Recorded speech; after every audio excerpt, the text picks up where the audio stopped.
What if I told you that almost everything you learned about Australian history in school was either a convenient oversimplification, a deliberate omission, or an outright lie designed to make the story of colonisation sound less brutal and more heroic than it actually was? Before we dive in, comment where in the world you are watching from, and don't forget to click subscribe. Over the next couple of hours, we're going to walk through 99 lies, myths, and misconceptions that have shaped how Australians understand their own history. Some of these are small details that textbooks got wrong. Others are massive structural lies that fundamentally misrepresent what happened on this continent. And a few are so deeply embedded in Australian national mythology that pointing them out might make you uncomfortable, which is exactly why we need to talk about them. Lie number one, terra nullius was a legal doctrine that everyone believed. Here's what you probably learned. The British claimed Australia under the principle of terra nullius, meaning land belonging to no one because they didn't recognise Indigenous sovereignty. This doctrine wasn't overturned until the Mabo decision in 1992. Simple story, clear narrative, mostly wrong.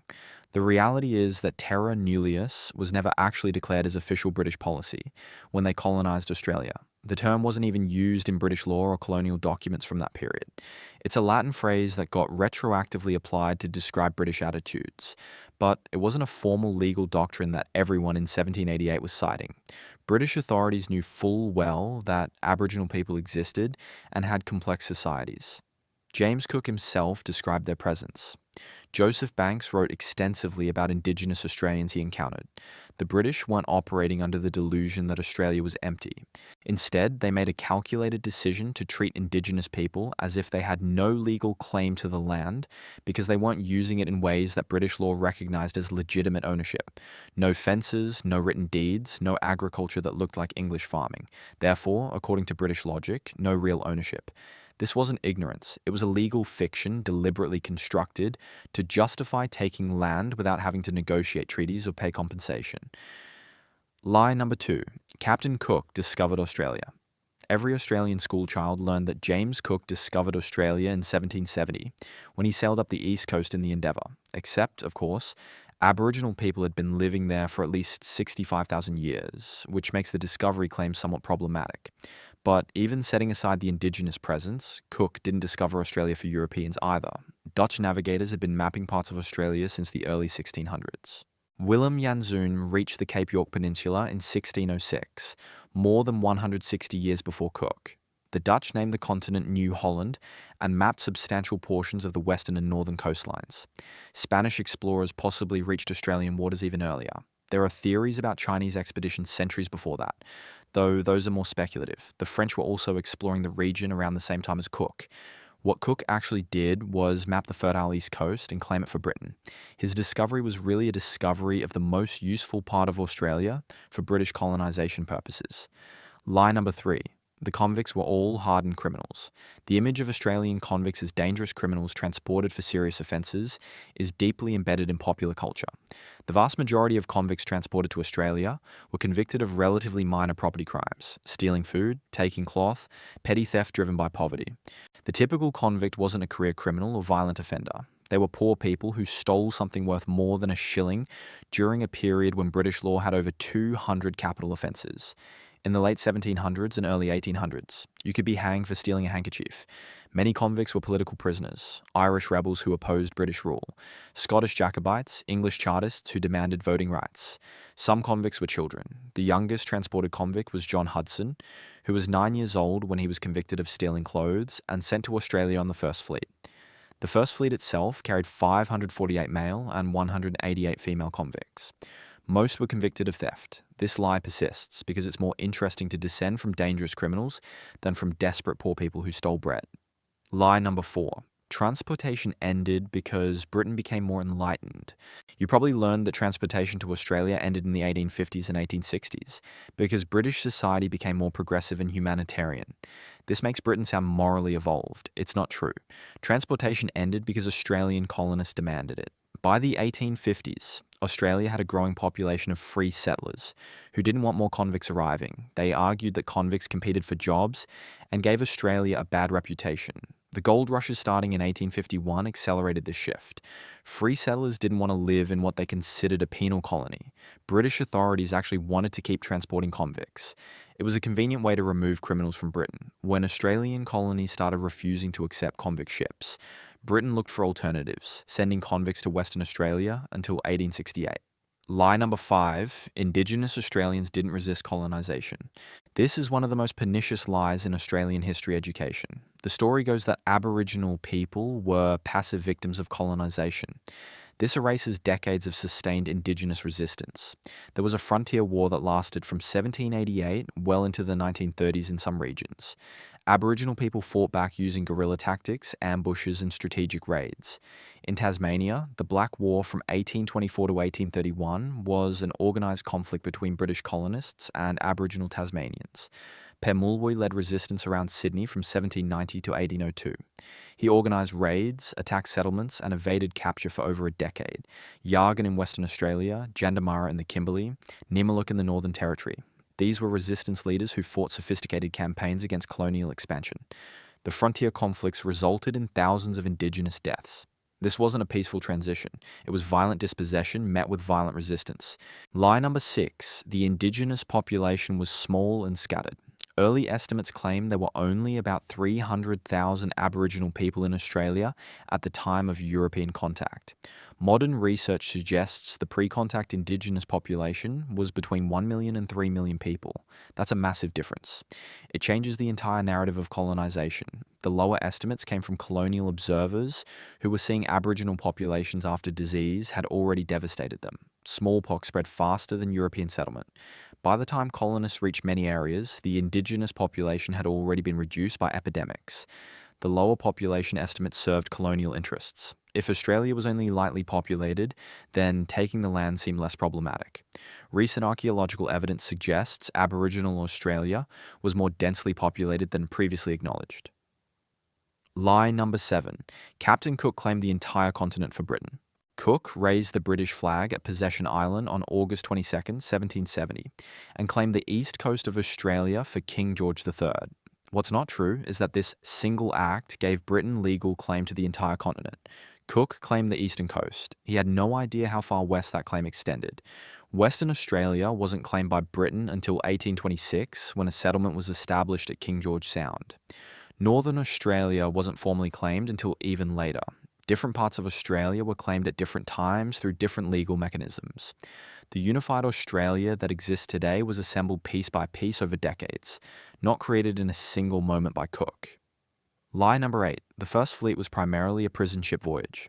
The popular image of the First Fleet is of prison ships carrying convicts in chains. While there were convicts aboard, describing it primarily as a prison transport oversimplifies what was actually a complex colonisation mission. The First Fleet consisted of 11 ships carrying about 1,500 people. Yes, 736 of them were convicts, but there were also over 200 Marines and officers. There were Marines' wives and children. There were officials, surgeons, chaplains, and skilled workers. Almost half the people on the First Fleet were not convicts. The fleet also carried livestock, seeds, tools, supplies, and everything needed to establish a self-sufficient colony. Britain wanted a foothold in the Pacific to counter French expansion, to establish a base for Pacific trade, and to access resources like timber and flax for naval supplies. Lie number 9. Botany Bay was where the First Fleet settled. Ask most people where the First Fleet landed, and they'll say Botany Bay. The First Fleet arrived at Botany Bay on January 18, 1788. Governor Phillip spent a few days surveying the area and decided it was unsuitable. The soil was poor, there was insufficient fresh water, and the harbour wasn't as protected as Cook's reports had suggested. On January 26, 1788, the fleet entered Port Jackson. Phillip immediately recognised it as superior, describing it as the finest harbour in the world. They settled at Sydney Cove, so the actual settlement site was Port Jackson, specifically Sydney Cove, not Botany Bay. Botany Bay remained unsettled initially and only developed later. Lie number 10. Australia was just Britain's dumping ground for criminals. The narrative that Australia was nothing more than a convenient place to dump criminals ignores the strategic calculations behind colonisation. Yes, convict transportation was a factor, but Britain needed a Pacific base. The American Revolution had just ended. French and Dutch presence in the Pacific was growing. The eastern coast of Australia offered potential access to resources the Royal Navy needed: timber for ships, flax for sails and rope, possibly coal and other minerals. There was also the possibility of establishing trade with China using Australia as a base. If Britain had only wanted to get rid of criminals, there were closer options. Australia was chosen because British authorities saw strategic value in establishing a presence there. Lie number 11, convicts built Australia. There's a proud tradition in Australia of celebrating convict heritage, of claiming that hard-working transported prisoners built the nation from nothing. This conveniently erases the massive contribution of Indigenous labour, free settler labour, and imported indentured labour from China and the Pacific Islands. Convicts did perform significant labour in the early decades, but by the 1820s and 1830s, free settlers were arriving in larger numbers. The gold rushes of the 1850s attracted hundreds of thousands of free immigrants. Chinese migrants numbered over 40,000 by 1861. Pacific Islander workers worked on Queensland sugar plantations from the 1860s to early 1900s. Aboriginal labour is almost entirely written out of these narratives. Indigenous Australians worked on pastoral stations, in pearling industries, as domestic servants, as guides and trackers. The convicts built Australia story centres, white Australian achievement, while marginalising everyone else's contribution. Lie number 12. Indigenous Australians were primitive nomads.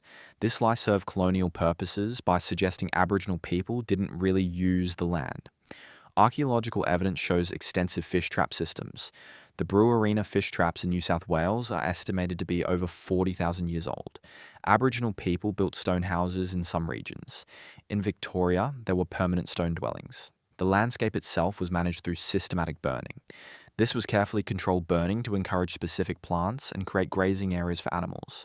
There were also complex systems of seasonal movement that weren't random wandering, but were carefully planned migrations.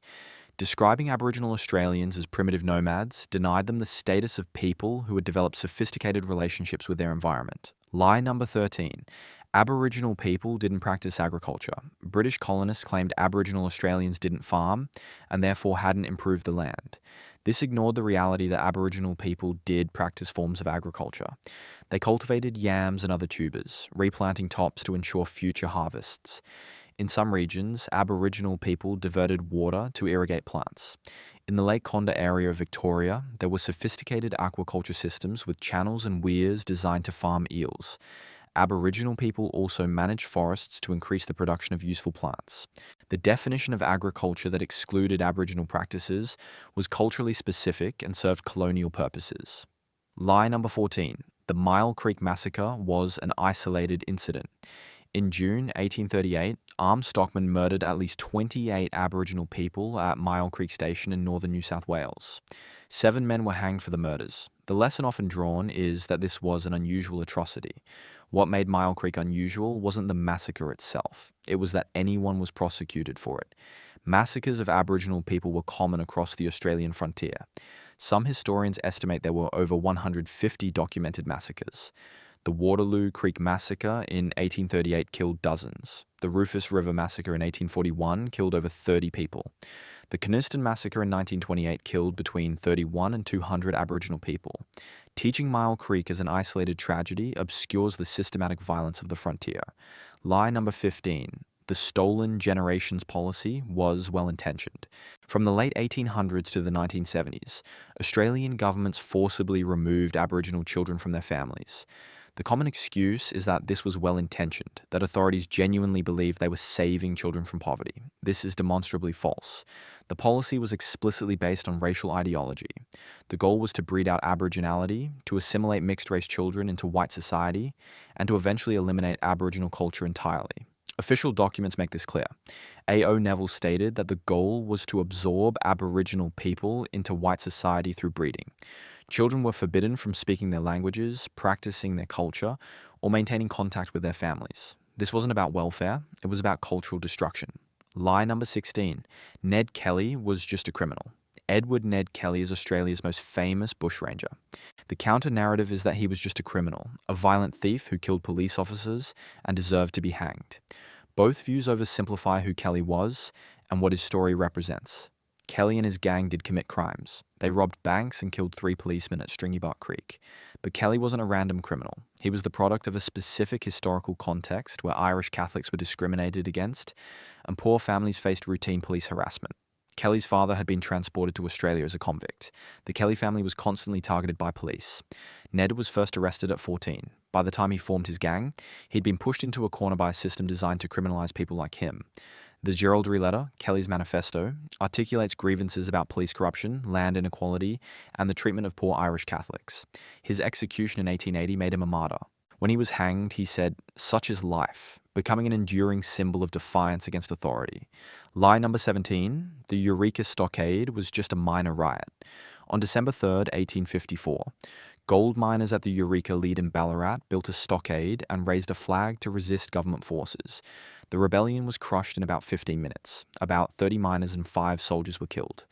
In some historical accounts, this is presented as a brief, violent incident. This framing diminishes what Eureka represented. The miners had legitimate grievances about oppressive license fees, corrupt officials, and lack of political representation. The gold license system required miners to pay 30 shillings per month whether they found gold or not. Police were often corrupt, extorting miners, and conducting aggressive license hunts. The Eureka Rebellion was explicitly about representation and democratic rights. The miners' charter demanded the right to vote and fair taxation. The aftermath showed that Eureka had impact. Within a year, the license fee was abolished and replaced with a miner's right that included voting rights. Eureka became a symbol of Australian resistance to unjust authority. Lie number 18, the gold rush created shared prosperity. The discovery of gold in the 1850s is often presented as transforming Australia into a wealthy democracy, where anyone with hard work could make their fortune. This narrative of egalitarian opportunity obscures the reality that the gold rushes created extreme inequality and violent conflict.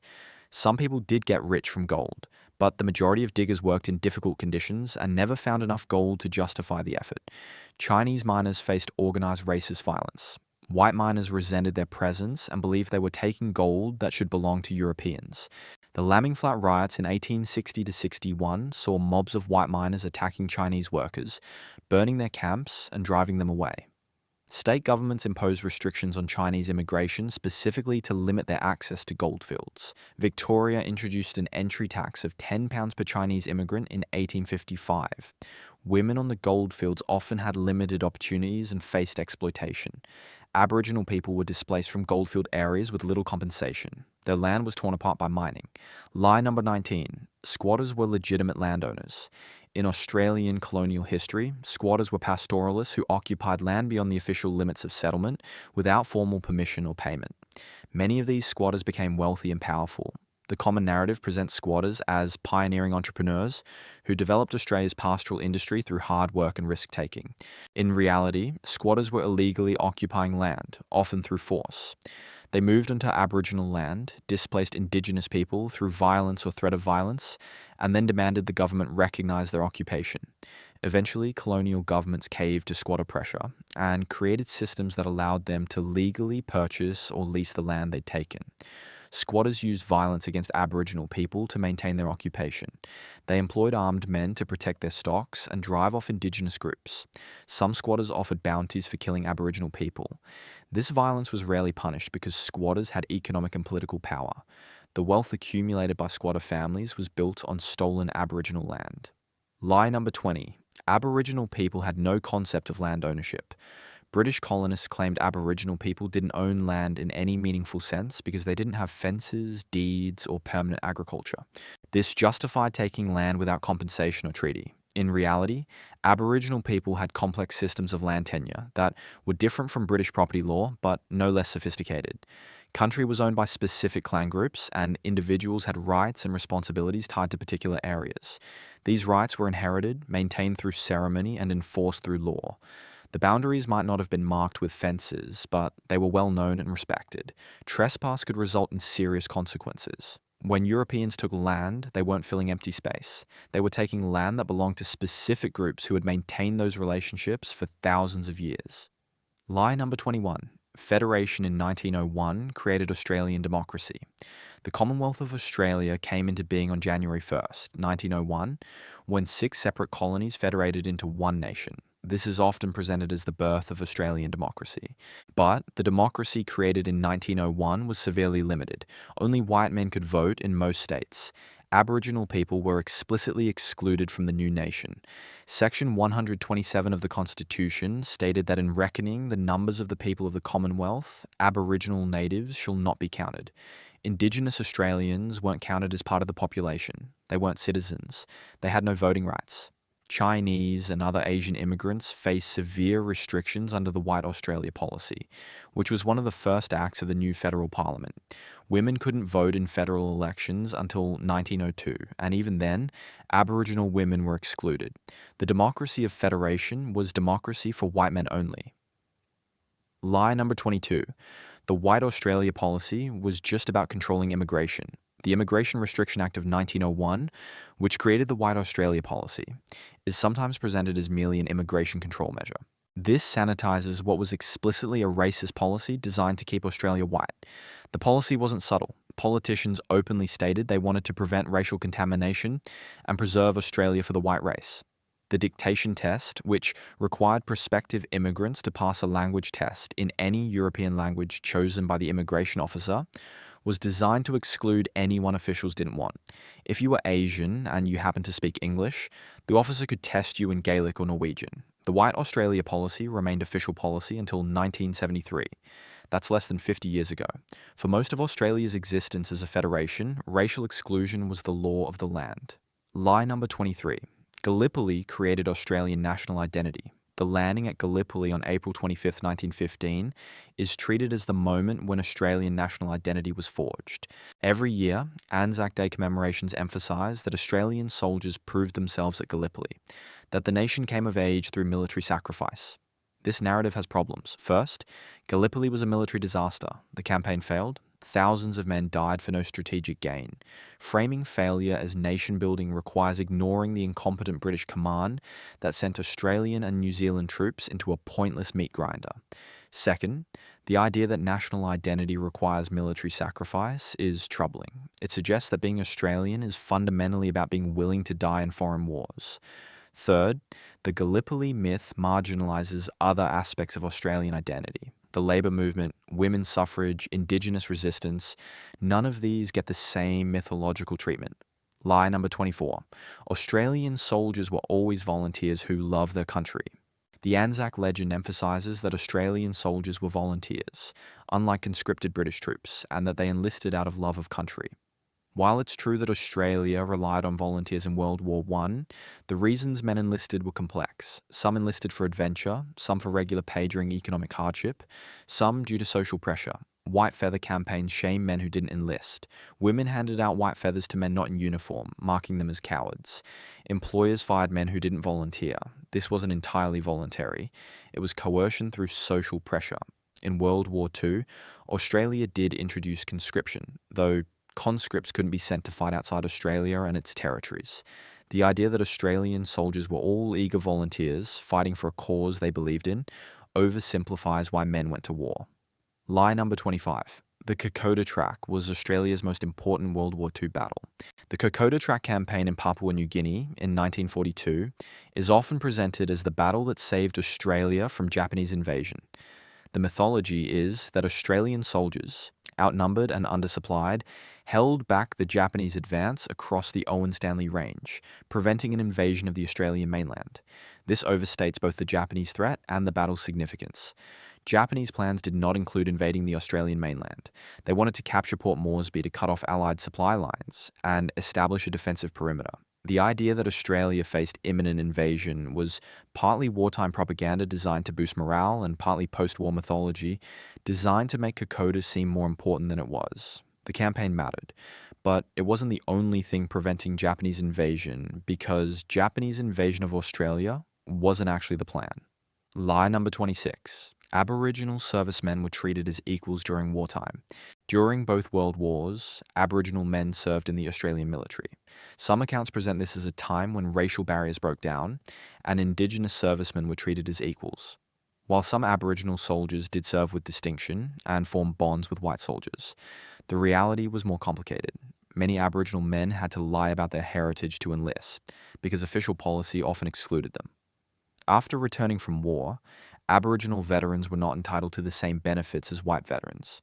The soldier settlement scheme, which provided land to returning servicemen, largely excluded Aboriginal veterans. White veterans received land, often on country that had been Aboriginal land in the first place, while Aboriginal veterans who'd fought in the same battles received nothing. In some cases, Aboriginal servicemen returned to find they were still subject to laws that controlled their movement, their employment, and their families. Military service didn't grant them citizenship or rights. They'd fought for a country that still treated them as second class. Lie number 27. The assimilation policy was less harmful than earlier policies. After World War II, Australian government policy toward Aboriginal people shifted from protection to assimilation. This is sometimes presented as progress, as a more enlightened approach that recognized Aboriginal people as capable of joining mainstream society. In reality, assimilation was just another form of cultural destruction. The policy explicitly aimed to make Aboriginal people abandon their culture and become indistinguishable from white Australians. Children continued to be removed from families throughout the assimilation period. Aboriginal people were expected to give up their languages, their spiritual practices, their connection to country, and adopt white Australian culture instead. The policy assumed Aboriginal culture was inferior and needed to be eliminated. Success was measured by how well Aboriginal people could mimic white society. Those who maintained cultural practices were seen as failures. Assimilation didn't respect Aboriginal identity, it demanded its surrender. Lie number 28. The 1967 referendum gave Aboriginal people citizenship and the right to vote.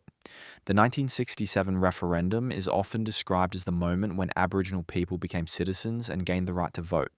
Over 90% of Australians voted yes, which is presented as the nation finally recognising Indigenous Australians as equals. This misunderstands what the referendum actually did. The referendum changed two sections of the Constitution. It removed the section that excluded Aboriginal people from the census count, and it gave the federal government power to make laws regarding Aboriginal people, which previously had been a state responsibility.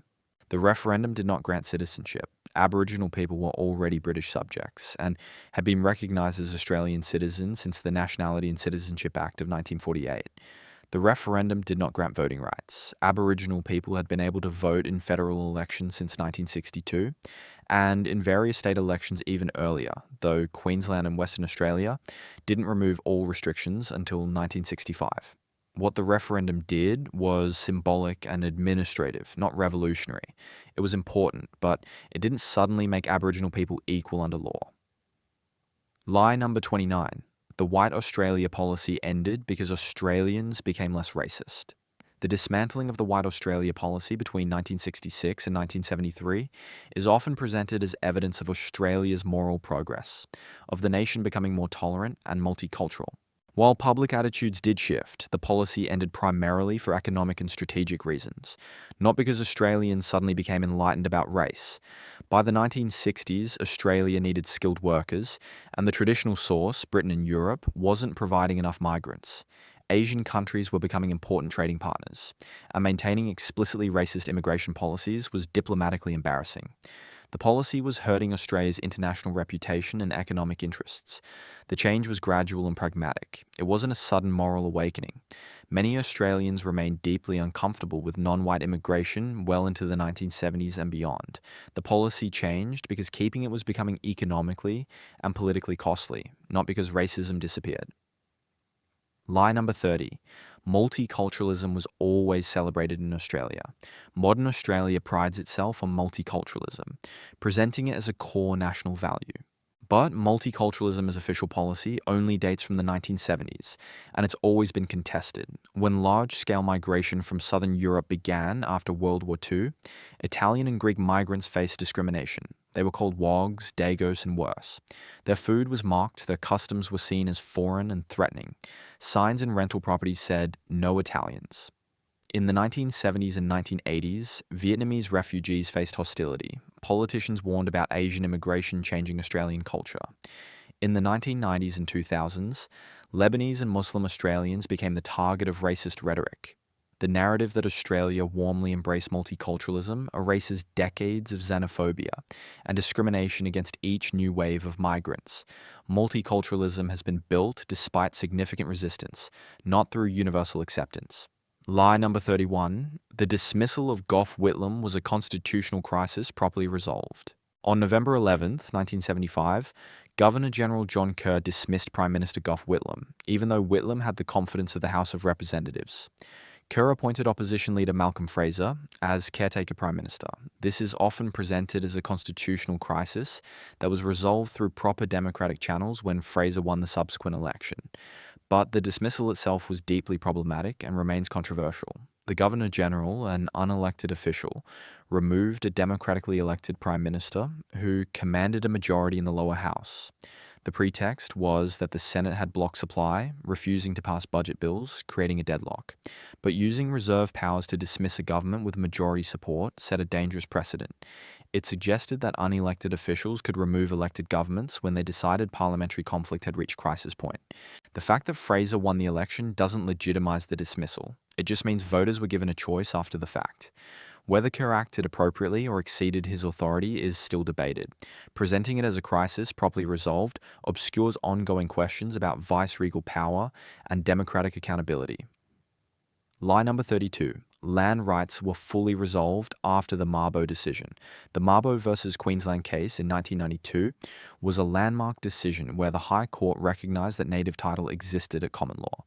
This overturned the legal fiction of terra nullius. It's often presented as the moment when Aboriginal land rights were finally recognised and justice was achieved. In reality, Mabo was a beginning, not an ending. The Native Title Act 1993 that followed the decision actually imposed significant restrictions on native title claims. Native title can be extinguished by certain government actions. It doesn't grant ownership in the same way as freehold title. It can coexist with other interests, meaning miners and pastoralists can have rights over the same land. The burden of proof for native title claims is enormous. Claimants must prove continuous connection to land since colonisation, which is nearly impossible in areas where Aboriginal people were forcibly removed or massacred. Many claims take decades to resolve. Even successful claims often result in limited rights. The Mabo decision was important symbolically and legally, but it didn't return land to Aboriginal people on any significant scale or fully address the injustice of dispossession. Lie number 33. The Stolen Generations apology fixed everything. On February 13, 2008, Prime Minister Kevin Rudd delivered a formal apology to the stolen generations in Parliament. It was an emotional moment. Many survivors wept. The apology acknowledged the suffering caused by forced child removal policies. It's sometimes presented as closing a painful chapter in Australian history, but an apology without action is just words. The apology wasn't accompanied by meaningful compensation for survivors. There was no comprehensive reparation scheme. Many survivors are still seeking compensation through courts, facing lengthy legal battles. The ongoing impacts of child removal, including trauma, loss of culture and language, mental health issues, and fractured families, haven't been adequately addressed. Children are still being removed from Aboriginal families at disproportionately high rates. In some states, Aboriginal children are more likely to be in out-of-home care now than during the Stolen Generations era. The apology was symbolically important, but it didn't solve the underlying issues or provide justice to survivors. Lie number 34. Aboriginal people get special privileges and benefits. A common claim in Australian political discourse is that Aboriginal people receive special treatment, government handouts, and privileges that other Australians don't get. This is used to suggest that Indigenous Australians are advantaged or that programs addressing disadvantage are unfair. In reality, Aboriginal and Torres Strait Islander people experience significantly worse outcomes than other Australians across almost every measure. Lower life expectancy, higher infant mortality, worse health outcomes, lower educational attainment, higher unemployment, higher incarceration rates. Programs that specifically target Indigenous communities exist because there's a massive gap in well-being that needs to be addressed. These aren't privileges. They're attempts to provide services that other Australians already have access to. Remote Aboriginal communities often lack basic infrastructure that urban Australians take for granted. Clean water, adequate housing, functioning sewerage systems. Programs providing these things aren't special privileges. They're trying to achieve basic equality. The rhetoric of special treatment obscures the reality of ongoing disadvantage. Lie number 35. The frontier wars weren't really wars. For decades, Australian history teaching avoided the term war to describe conflicts between Aboriginal people and colonisers. These were described as dispersals, pacification, or isolated incidents of violence. The reluctance to call them wars served to minimize the scale and significance of Indigenous resistance. In recent years, some historians have pushed to formally recognize the frontier wars as wars, arguing that they meet any reasonable definition. They involved organized groups fighting for control of territory, they lasted for decades, they resulted in thousands of deaths, and they fundamentally shaped the nation. The Australian War Memorial still doesn't formally recognize the frontier wars in the same way it recognizes overseas conflicts. This reflects an ongoing unwillingness to acknowledge that Australia was created through violent conquest, not peaceful settlement. Calling the conflicts wars forces recognition that Aboriginal people actively fought against colonisation, and that colonisation was imposed through military force. Lie number 36. ANZAC Day is just about honouring sacrifice. ANZAC Day, April 25th, is presented as a solemn day of remembrance honouring those who served and died in war. The official narrative emphasizes that it's not about glorifying war, just remembering sacrifice, but the way Anzac Day is commemorated often does glorify military service and promote militaristic values. The Anzac legend emphasizes qualities like mateship, courage, and sacrifice, but in a context that makes military service seem like the highest expression of Australian identity. School children are taught that the Anzacs made Australia a nation. Politicians use Anzac Day to justify current military deployments. Defence Force recruiting ramps up around Anzac Day. The day has become increasingly commercialised, with Anzac Day merchandise and themed sporting events. Critical perspectives on war, on the decisions that send people to die, on whether particular conflicts were justified, are largely absent from Anzac Day discourse. The day has become more about nationalist celebration than sober reflection on the costs of war. Lie number 37. Australia's involvement in Vietnam was about stopping communism. Australia sent troops to Vietnam from 1962 to 1972, with the official justification being to stop the spread of communism in Southeast Asia. The domino theory held that if Vietnam fell to communism, other countries would follow. This is presented as a principled stance against communist expansion. In reality, Australia's involvement was primarily about maintaining the alliance with the United States. Australian governments feared that if they didn't support American wars, the US might not defend Australia in a future conflict. It was strategic calculation, not ideological commitment. The decision to introduce conscription for Vietnam was particularly controversial. Young men were selected by birthday ballot, a lottery that determined who would be sent to fight in a foreign war that most Australians didn't understand, and many opposed. The government claimed conscription was necessary for national defence, but conscripts were being sent to Vietnam, not to defend Australian territory. By the early 1970s, public opinion had turned against the war. The narrative that Vietnam was about fighting communism obscures that it was primarily about keeping America happy. Lie number 38. The Darwin bombing was Australia's Pearl Harbor. On February 19, 1942, Japanese forces bombed Darwin, killing at least 243 people and destroying significant military infrastructure. This is sometimes called Australia's Pearl Harbor, presented as a sudden, shocking attack that brought the war to Australian soil.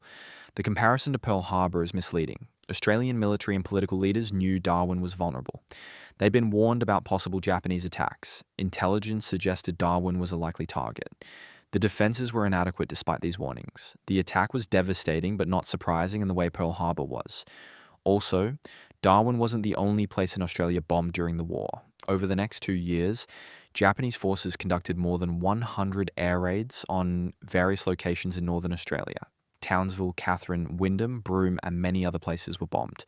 Focusing exclusively on the first Darwin raid, as Australia's Pearl Harbor, erases the extended bombing campaign and the ongoing threat Northern Australia faced throughout 1942 and 1943.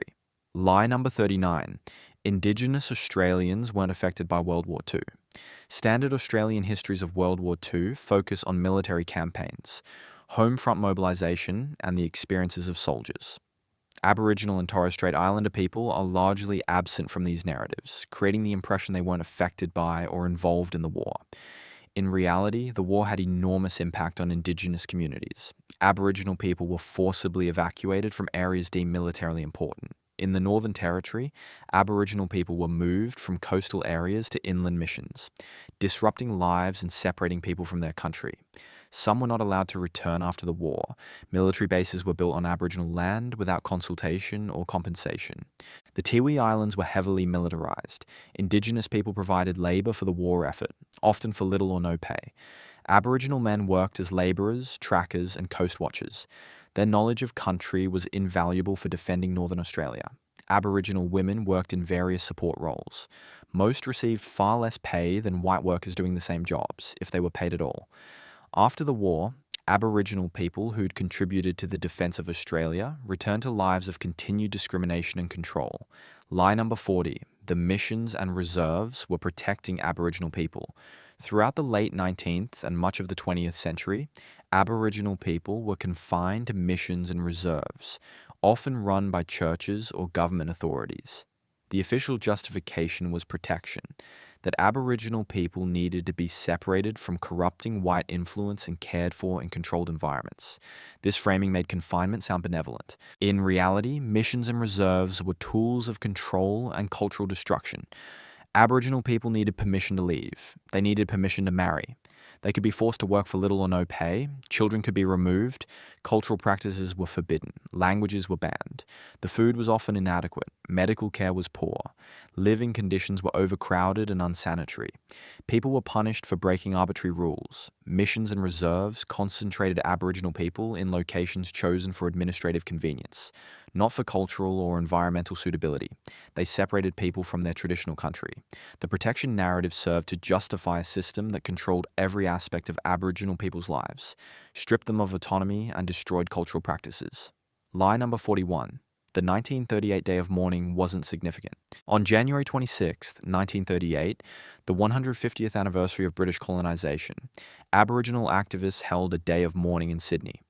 While white Australians celebrated the sesquicentenary with parades and festivities, Aboriginal people gathered to protest and demand citizenship rights. The event is sometimes mentioned in passing in Australian history, but rarely given the significance it deserves. The Day of Mourning was the first major organised Aboriginal political protest. The organisers, including William Cooper, Jack Patton, and William Ferguson, articulated a clear political platform demanding citizenship, land rights, and an end to discriminatory policies. They challenged the celebratory narrative of Australian history and demanded recognition of the violence and dispossession of colonisation. The manifesto they produced, Aborigines Claim Citizen Rights, is a powerful document that predates the civil rights movements of the 1960s by decades. The Day of Mourning showed that Aboriginal political activism and resistance didn't begin in the 1960s with the freedom rides or land rights movement. It had been happening for generations. Minimizing its significance erases that history. Lie number 42. Pacific Islanders came to Australia voluntarily. From the 1860s to early 1900s, over 60,000 Pacific Islanders were brought to Australia to work on Queensland sugar plantations. This labour trade, called blackbirding, is sometimes presented as a form of indentured labour, where workers voluntarily sign contracts. Many Pacific Islanders were kidnapped. Recruiters used deception, coercion, and outright force. People were promised payment and return passage that often never materialised. Once in Australia, workers faced brutal conditions: long hours, harsh treatment, inadequate food and shelter. They were controlled through violence and threats. Some were never paid. Those who tried to escape faced punishment. After Federation, the new Australian government decided Pacific Islanders didn't fit the vision of a white Australia.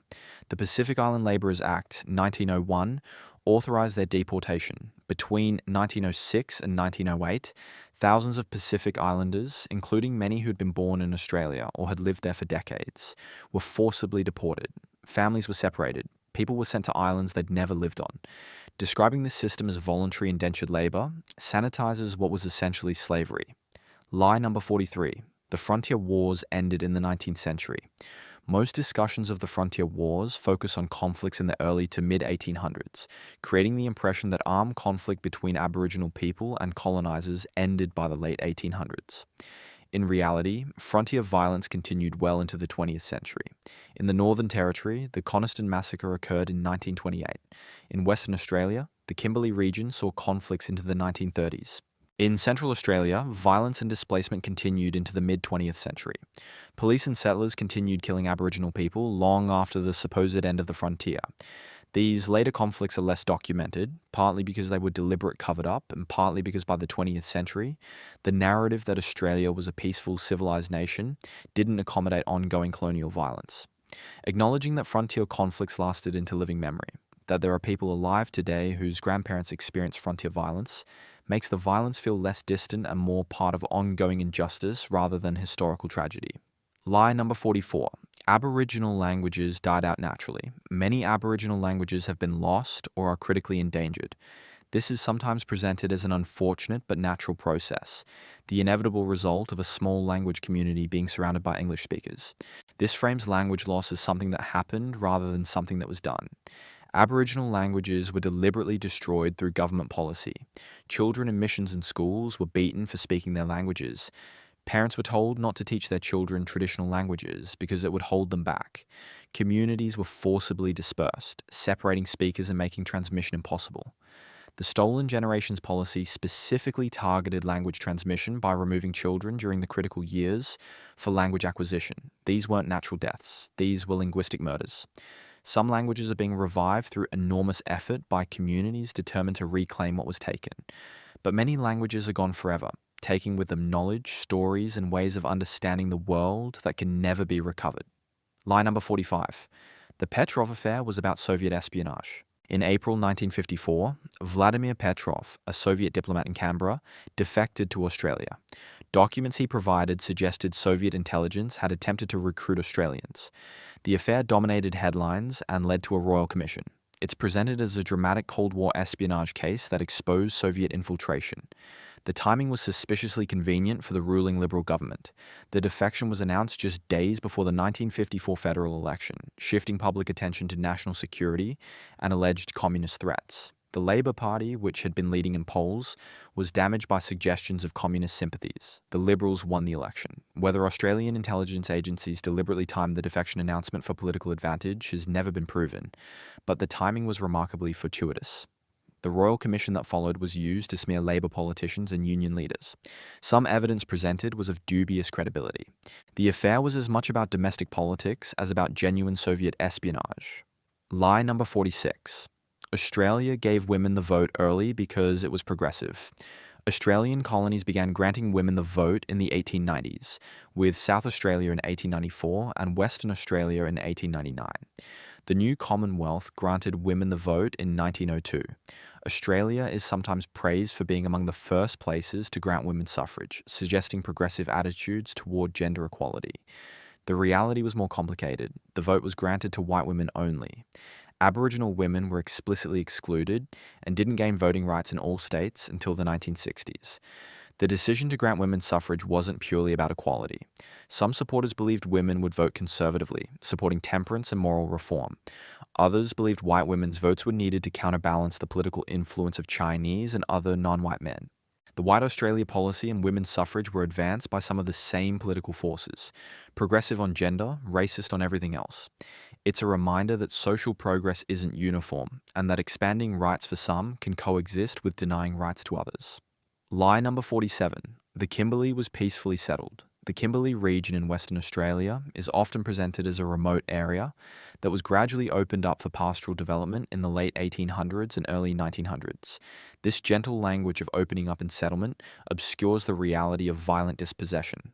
The Kimberley saw sustained conflict between Aboriginal people and pastoralists. Police, pastoralists, and hired gunmen conducted punitive expeditions that killed hundreds of Aboriginal people. The Forest River Massacre in 1926 killed at least 11 Aboriginal people, possibly many more. A subsequent inquiry was limited in scope, and many perpetrators were never charged. Aboriginal people were forced to work on pastoral stations, often in conditions of near slavery. They were paid in rations rather than wages, controlled through violence, and had no legal recourse. The pearling industry kidnapped Aboriginal people for forced labour as divers. The death rate among Aboriginal pearl divers was extraordinarily high. The Kimberley wasn't peacefully settled. It was taken through violence and maintained through exploitation. Lie number 48. Post-war migration was about populating an empty continent. After World War II, Australia embarked on an ambitious immigration program, bringing millions of migrants from Europe. The program was justified with the slogan, "Populate or perish," suggesting Australia needed immigrants to fill an empty continent and defend against Asian invasion. This framing ignores that Australia wasn't empty. Aboriginal people were here, and the migration program was explicitly designed to further marginalise them. The goal was to populate Australia with white Europeans to maintain the racial character of the nation. The program was part of the White Australia policy, selecting migrants based on race. The empty continent rhetoric also served economic purposes. Post-war Australia needed workers for industrial development. Describing it as populate or perish made it sound like national survival when it was also about economic growth. The program succeeded in diversifying Australia's population, eventually contributing to the end of the White Australia policy. But the original justification was about race and demographics, not about humanitarian concern for displaced Europeans. Lie number 49, the Aboriginal Tent Embassy, was just symbolic protest. On January 26, 1972, 4 Aboriginal men erected a beach umbrella on the lawns of Parliament House in Canberra and declared it the Aboriginal Tent Embassy. The protest highlighted that Aboriginal people were treated as foreigners in their own land, needing an embassy to negotiate with the Australian government.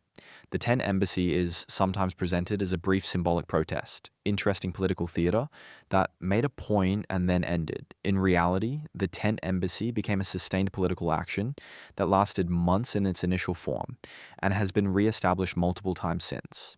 It became a focal point for Aboriginal activism and land rights campaigns. The embassy articulated demands that shaped Indigenous politics for decades, including land rights, compensation, and self-determination. The government's heavy-handed attempts to remove it, including using police to forcibly dismantle it, only increased its profile and support. The Tent Embassy wasn't just symbolic. It was the beginning of a more assertive phase of Aboriginal political activism that directly challenged government policy and forced land rights onto the national agenda. Lie number 50. Aboriginal art was always valued and respected. Aboriginal art, particularly dot paintings and bark paintings, is now internationally recognized and commercially valuable. Major galleries exhibit Aboriginal art. Collectors pay enormous sums for important works. This creates an impression that Aboriginal art has always been respected as significant cultural production. For most of Australian history, Aboriginal art was dismissed as primitive craft, not real art. Museums displayed it in anthropology sections, not art galleries. It was studied as ethnographic curiosity, not aesthetic achievement. The art market largely ignored it. When Aboriginal artists began painting for commercial sale in the 1970s, particularly at Papunya in Central Australia, they faced skepticism and racism. Critics questioned whether Aboriginal people painting with modern materials were producing authentic culture or just making tourist kitsch. Galleries were reluctant to exhibit work by Aboriginal artists. The shift to recognizing Aboriginal art as significant came through sustained effort by artists, advocates, and dealers who insisted the work be taken seriously. Even now, Aboriginal artists often receive smaller shares of sale prices than non-Aboriginal intermediaries. The respect Aboriginal art receives today was fought for, not freely given. Lie number 51.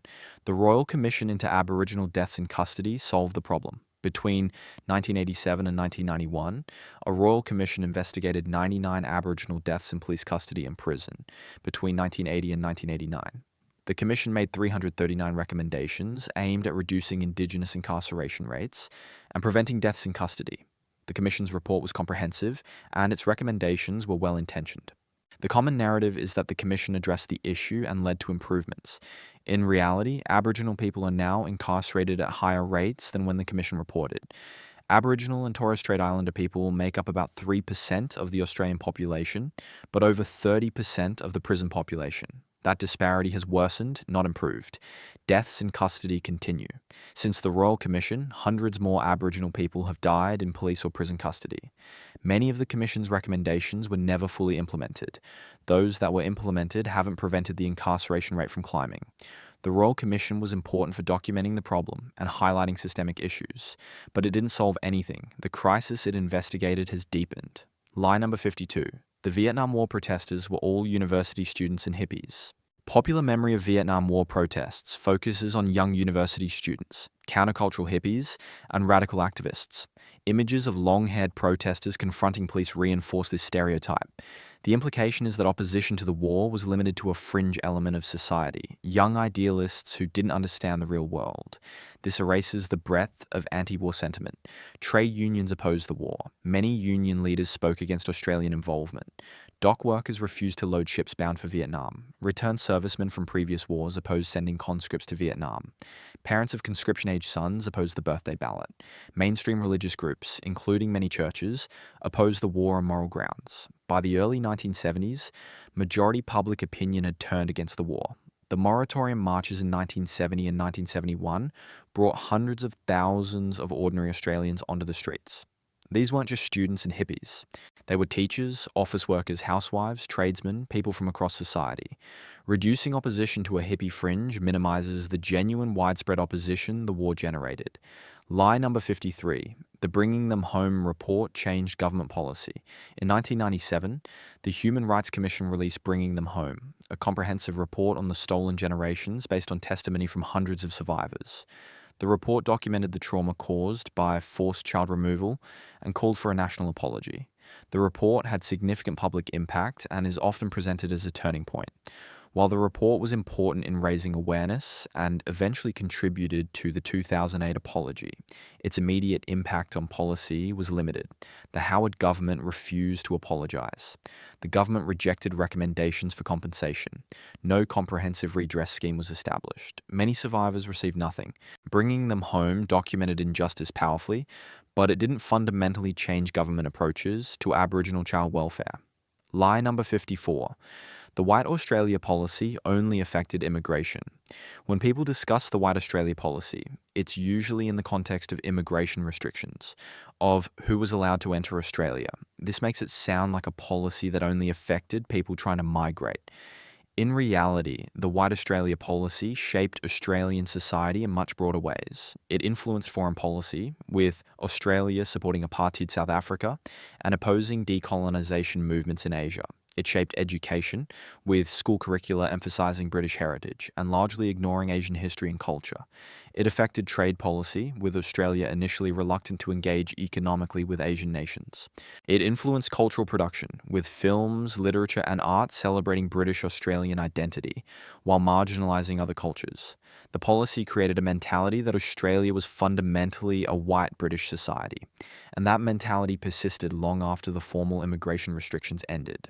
People who'd grown up under the White Australia policy carried those attitudes forward. The policy wasn't just about who could enter the country. It was about defining what kind of country Australia would be. Lie number 55. The Freedom Rides were just copying American civil rights tactics. In 1965, a group of Australian university students, led by Charles Perkins, undertook a bus tour of rural New South Wales to draw attention to discrimination against Aboriginal people. The tour was inspired by the American Freedom Rides, where civil rights activists challenged segregation in the southern United States. The Australian Freedom Rides are sometimes presented as simply copying American tactics, as derivative protest. While the name and basic concept came from America, the Australian Freedom Rides addressed specifically Australian forms of discrimination. Towns like Walgett, Moree, and Kempsey had segregated swimming pools, cinemas, and RSL clubs. Aboriginal people were denied service at shops and hotels. The Freedom Riders documented and challenged this discrimination directly. In Moree, they organised Aboriginal children to swim in the segregated pool, forcing confrontation with racist policies. The rides brought national media attention to discrimination that many urban Australians didn't know existed. They helped build momentum for the 1967 referendum.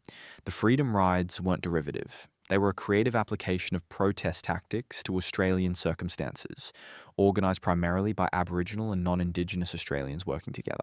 Lie number 56. Australia didn't have segregation like America. Australians often express shock when learning about American racial segregation, as if nothing similar happened here. This allows Australians to feel morally superior while ignoring Australian history. Australia absolutely had segregation. Swimming pools, cinemas, hospitals, schools, and other public facilities were segregated in many areas well into the 1960s. Aboriginal people were forced to sit in separate sections of cinemas or excluded entirely. They couldn't use public swimming pools. Some hospitals had separate wards or refused to treat Aboriginal patients. Pubs and clubs excluded Aboriginal people. Towns had Aboriginal reserves on the outskirts where Indigenous people were required to live. The segregation wasn't always formally legislated like American Jim Crow laws, though some was. Often it was enforced through social practice, business policy, and threat of violence. The lack of explicit whites-only signs doesn't mean segregation didn't exist. It was real, widespread, and destructive. Pretending Australia didn't have segregation is a lie that allows Australians to avoid confronting this history. Lie number 57. The Rum Rebellion was about a tyrant being overthrown. In 1808, Governor William Bligh was deposed by military officers, led by Major George Johnston. This is called the Rum Rebellion, and is often presented as a justified uprising against a tyrannical governor. Bligh is portrayed as a harsh authoritarian, like he was in the Bounty Mutiny, and his overthrow is presented as officers standing up for colonial rights. In reality, the rebellion was about wealthy landowners protecting their economic interests. The colony's economy relied heavily on rum as an informal currency. Bligh tried to break the monopoly that military officers and wealthy settlers had over rum importation and trade. He attempted to regulate land grants and end corrupt practices that benefited the officer class. The officers who overthrew him weren't defending democracy or colonial rights. They were protecting their profits. John MacArthur, one of the rebellion's instigators, was one of the wealthiest men in the colony and stood to lose from Bligh's reforms. The rebellion was a coup by the colonial elite to prevent a governor from interfering with their economic control. Bligh may have been difficult and authoritarian, but the rebellion wasn't about tyranny, it was about money. Lie number 58. The explorers were brave adventurers discovering unknown lands. Australian history celebrates explorers like Burke and Wills, Charles Sturt, Ludwig Leichhardt, and Edward John Eyre as brave men who ventured into unknown interior. Their expeditions are presented as journeys of discovery that opened up the continent for settlement. This framing ignores that Aboriginal people already lived in the areas these men explored. The land wasn't unknown. It had been known and managed by Indigenous Australians for tens of thousands of years. The explorers often relied on Aboriginal guides who knew the country, the water sources, and the safe routes. When explorers succeeded, it was usually because Aboriginal people helped them. When they failed, it was often because they ignored Aboriginal knowledge. Burke and Wills died because they didn't follow Aboriginal advice about food sources. Many exploration narratives erase Aboriginal assistance. They present white explorers as solitary heroes rather than acknowledging that they were guided through country by people who knew it intimately. The language of discovery and unknown lands treats Aboriginal presence and knowledge as if they don't count. Lie number 59. The Overland Telegraph was an engineering triumph built by Europeans. The Overland Telegraph Line, completed in 1872, connected Adelaide to Darwin and from there to the world via undersea cable. It's celebrated as a remarkable engineering achievement that brought Australia into instant communication with the rest of the world. The standard narrative focuses on the vision of Charles Todd and the engineering challenges overcome by European workers. This erases the crucial role of Aboriginal workers. Aboriginal people did much of the physical labour of building the telegraph line. They cleared routes, erected poles, and worked in harsh conditions. They were paid far less than European workers, or not paid at all beyond rations. More importantly, Aboriginal knowledge was essential to the line's route. Aboriginal people knew where water sources were, which routes were passable, and how to survive in the harsh interior. The telegraph line followed Aboriginal trade routes and pathways that had been used for thousands of years. Without Aboriginal labour and knowledge, the Overland Telegraph would have been impossible. Presenting it as purely a European achievement is theft of credit as well as theft of land. Lie number 60. The Yirrkala bark petitions were just symbolic gestures. In 1963, the Yolngu people of Yirrkala in Arnhem Land sent 2 bark petitions to the Australian Parliament. The petitions, painted with traditional clan designs and written in both Yolngu languages and English, protested the government's decision to grant mining leases on their land without consultation. The petitions are sometimes presented as touching but ultimately ineffective symbolic gestures, beautiful artifacts that didn't change anything. In reality, the bark petitions were the first traditional documents recognised by the Australian Parliament. They forced the government to acknowledge Aboriginal land claims in a formal political context. The petitions led to a parliamentary inquiry, though that inquiry ultimately ruled against the Yolngu. But the legal case that followed, Milirrpum versus Nabalco, was the first serious challenge to the doctrine of terra nullius in Australian courts. Though the case was lost, it established arguments that would eventually succeed in Mabo. The bark petitions weren't just symbolic, they were the beginning of the modern land rights movement. They demonstrated that Aboriginal people would use every available political and legal avenue to assert their rights. They combined traditional cultural forms with Western political processes in a way that commanded attention. Lie number 61. The stolen wages scandal only affected a few people. From the late 1800s to the 1970s, government authorities in various states controlled the wages of Aboriginal workers. Money earned by Aboriginal people working on pastoral stations, in domestic service, or in other jobs was held in trust by the government. In theory, the money was being saved for workers. In practice, much of it was never paid. Governments used the money for other purposes, invested it poorly, or simply lost track of it. Workers received only rations or tiny allowances. When they tried to claim their wages years later, the money was gone. This is sometimes presented as affecting only a small number of Aboriginal workers in remote areas. In reality, stolen wages affected tens of thousands of Aboriginal people across multiple states. Queensland alone had over 7,000 people whose wages were controlled. The total amount stolen is estimated in the hundreds of millions of dollars. Some workers had decades of wages stolen. People who'd worked their entire lives had nothing to show for it. Various states have offered limited compensation schemes, but most have restrictive eligibility criteria and pay only a fraction of what was stolen.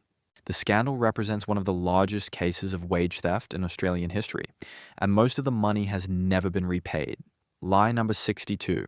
Captain Moonlight was a gentleman bushranger. Andrew George Scott, known as Captain Moonlight, is sometimes romanticized as one of the gentleman bushrangers, educated and refined, who turned to crime but maintained certain standards. He's portrayed as more sophisticated than other bushrangers, almost aristocratic in his approach to robbery. In reality, Moonlight was a violent criminal who killed multiple people. During a siege at McGledy Station in 1879, Moonlight's gang killed a station hand and wounded others. When police surrounded them, a shootout resulted in the death of a police officer and one of Moonlight's gang members. Moonlight was educated, yes, and he wrote articulate letters. But education doesn't make violence less harmful. His victims were dead regardless of how refined his manner might have been. The gentleman bushranger myth serves to make colonial violence seem less brutal. It suggests that some criminals were acceptable because they had class or education. It's the same impulse that romanticizes all bushrangers, but with an extra layer of classism. Lie number 63. The Tasmanian genocide was complete. The story most Australians learn is that Tasmanian Aboriginal people were completely wiped out. The last full-blooded Tasmanian Aboriginal person, Truganini, died in 1876, and with her died an entire people. This narrative of complete extinction is powerful and tragic. It's also wrong. Tasmanian Aboriginal people survived. Truganini was not the last Tasmanian Aboriginal person. She was the last person of solely Tasmanian Aboriginal descent that colonizers recognized. But Aboriginal Tasmanian women had children with European sealers and whalers. Those children were Aboriginal. Their descendants are Aboriginal. The Tasmanian Aboriginal community today numbers in the thousands. They've maintained cultural practices, language revitalization efforts, and political organizations. Treating the Tasmanian Aboriginal people as extinct erases contemporary Tasmanian Aboriginal people. It denies their existence and their claims to land, culture, and identity. The extinction narrative is convenient for settlers because if Tasmanian Aboriginal people are all dead, then there's no one to make land claims or demand justice. But they're not dead. They're here. They've always been here. Lie number 64. The 1967 referendum was overwhelmingly supported everywhere. The 1967 referendum passed with over 90% of the vote nationally, which is presented as proof that Australians across the country supported recognising Aboriginal people. While the overall result was indeed overwhelming, the vote wasn't uniform. Some electorates had much lower support. Areas with large Aboriginal populations sometimes had lower yes votes, suggesting that people living near Aboriginal communities were less supportive of constitutional change. This reveals that proximity didn't create sympathy. Often the opposite was true. The areas with the most direct contact with Aboriginal people, where competition for resources was most evident, had higher levels of racism. The overwhelming national result also obscures that many people voted yes for different reasons. Some wanted the federal government to have power to help Aboriginal people. Others wanted the federal government to have power to control Aboriginal people. The referendum question was vague enough that people could project their own interpretations onto it. The high yes vote doesn't necessarily mean 90% of Australians supported Aboriginal rights. It might just mean 90% wanted something to change, even if they disagreed about what that change should be. Lie number 65. The Aboriginal Protection Acts were about protection. Various Australian states passed Aboriginal Protection Acts from the late 1800s onwards. The name suggests these laws were designed to protect Aboriginal people from harm. The laws did the opposite. They created a system of complete control over Aboriginal lives. Under these acts, Aboriginal people could be forced onto reserves. They needed permission to leave reserves, to marry, to work, or to move. Authorities could remove children from families. Wages could be controlled. People could be punished for behaviour that would be legal for white Australians. The acts gave enormous power to protection boards and their representatives, who exercised arbitrary authority over Aboriginal people's lives. The protection framework created a legal apartheid system where Aboriginal people had fewer rights than other Australians. The word protection was Orwellian. It meant control, surveillance, and denial of basic freedoms. The acts weren't about protecting Aboriginal people. They were about managing and controlling them, keeping them segregated and subordinate. Lie number 66. The Battle of Brisbane was just drunk soldiers fighting. In November 1942, tensions between American and Australian servicemen in Brisbane erupted into a riot involving hundreds of soldiers. The Battle of Brisbane, as it became known, resulted in one Australian soldier being killed and hundreds injured. It's sometimes presented as just a drunken brawl that got out of hand, soldiers being soldiers. Nothing more significant than that. The riot reflected deeper tensions. American troops in Australia were paid more than Australian troops, could afford to spend more on entertainment, and were seen as taking Australian women's attention. Australian soldiers resented the American presence. The riot was about nationalism, masculinity, and economic inequality, not just alcohol. The event was heavily censored at the time because the Australian government didn't want to publicise conflict with their American allies. The killing of an Australian soldier by an American serviceman could have created serious political problems. The incident shows that the American-Australian alliance, now presented as natural and permanent, was built on tensions that had to be managed and suppressed. Lie number 67. John Batman bought Melbourne from Aboriginal people. John Batman, one of the founders of Melbourne, supposedly purchased land from local Aboriginal people in 1835, offering blankets, tools, and other goods in exchange for 600,000 acres. This treaty is sometimes presented as a legitimate purchase, proof that at least some colonisation involved negotiation and agreement. The treaty was never recognised by the colonial government, which declared it void because the land belonged to the Crown. But even if the government had recognised it, the treaty was meaningless. Batman was trading with people who didn't have a concept of permanent land sale as understood in European law. The Aboriginal people involved may have thought they were agreeing to sharing the land or allowing temporary use. They didn't have the legal or cultural framework to sell land permanently. The exchange was also ludicrously unequal. Batman was claiming 600,000 acres in exchange for goods worth maybe a few £100s. Even by colonial standards, this was theft. Calling it a purchase legitimizes dispossession. Batman took the land. The treaty was just paperwork to make the theft look respectable. Lie number 68. The Eureka flag represents rebellion against all tyranny. The Eureka flag, with its white Southern Cross on blue background, has become a powerful symbol in Australian politics. It's been adopted by unions, protest movements, and various political groups as a symbol of rebellion against unjust authority. The original flag represented the miners at Eureka fighting against oppressive license fees and corrupt officials. That's a legitimate historical meaning. But the flag's symbolism isn't inherently progressive or left-wing. Right-wing nationalist groups have also adopted the Eureka flag. Anti-immigration protesters have flown it. The flag itself doesn't have fixed political meaning. It represents rebellion, but rebellion toward what end depends on who's using it. The miners at Eureka weren't fighting for universal democracy. The majority of them supported the White Australia policy and restrictions on Chinese miners. Peter Lalor, the Eureka leader, later became a conservative politician who opposed extending voting rights. The Eureka flag can't be claimed exclusively by any political position. It's a contested symbol that means different things to different people. Lie number 69. Aboriginal people weren't interested in education. Colonial and later government policies were often justified by claiming Aboriginal people didn't value education, that they preferred traditional ways and didn't want to learn. This blamed Aboriginal people for educational disadvantage. In reality, Aboriginal people consistently sought education, but were denied access or given inferior education. Missions provided limited education focused on basic literacy and religious instruction. Government schools often excluded Aboriginal children or segregated them. When Aboriginal children were allowed in schools, they faced discrimination from teachers and students. The curriculum ignored Aboriginal culture and history, teaching that Aboriginal people were primitive and inferior. Many Aboriginal children were removed from families specifically to be educated in institutions where cultural knowledge was forbidden. Parents who wanted to educate their children in both Aboriginal and European knowledge were prevented from doing so. The claim that Aboriginal people didn't value education was used to justify providing inadequate education. Then the results of that inadequate education were used as evidence that Aboriginal people were intellectually inferior. It was circular reasoning that blamed victims for the system's failures. Lie number 70. The Pine Gap facility is just about American satellites.